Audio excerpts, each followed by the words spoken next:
Good morning and welcome to this edition of Pronoia Mornings. I'm RJ Lang. I had a swim day today. Last night was a late night. We had the 9:45 playoff game. We played the first seed Penguins and ended up losing 7-5. We had a back and forth game the entire time. It was a well-played game, an exciting one to be in, but unfortunately we're not going to the finals. That was the semifinals. And next week, anyway, I'll be out of town in Hawaii. So you'll see a couple of videos from Hawaii, and I'm excited to share that with you. But I want to talk today about something really serious. I was speaking with a friend, tenant, and a coordinator, counselor, I would say, of higher up in business networking.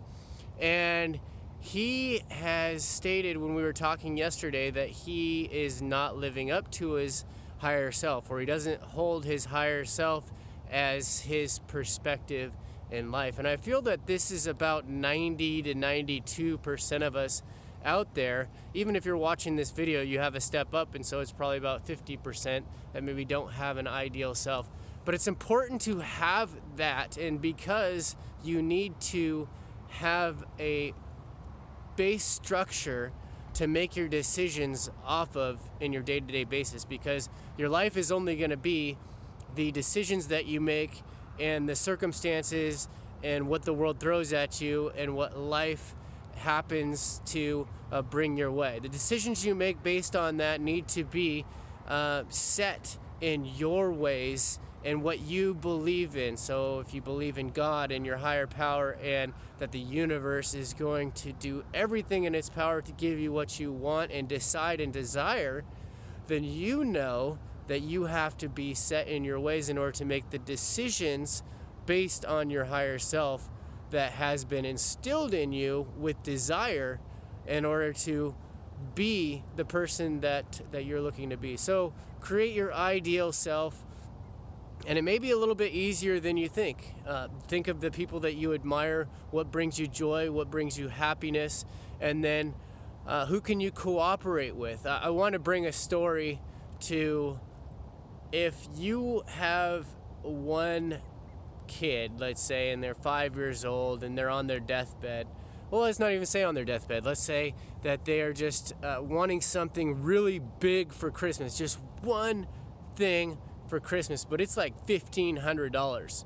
What would you do in order to get that one thing for your son or daughter, your one son or daughter? And it just adds to the dramatic effect if they do have cancer, they're on their deathbed. But this is like the universe and your higher power. They want what's best for you. They want the path that's best for you. That's what they've instilled in you, is your desire. So when you proclaim that, when you decide that, and when you tell others and cooperate in that manner, how do you think they feel about you wanting and telling people and projecting that this is what you want? They are going to do everything in their power, like you would for your son or daughter, in order to make that possible, whether it's cooperate with others around you, whether it's start a GoFundMe account, right? Whether it's do what's necessary financially in order to restructure your budget to make enough money by Christmas time in order to purchase that for your son or daughter, right? The universe works in the same manner, but the thing that we have to remember is not to give up on our ideal self, right? Keep that perspective and mindset so that as the lag time, I call it, the time between who your ideal self is and now, there's a structural tension that's going to happen. And that's where you're going to feel uncomfortable, but you need to be comfortable feeling uncomfortable, because that's your ideal self drawing you to who they are, to who you actually want to be.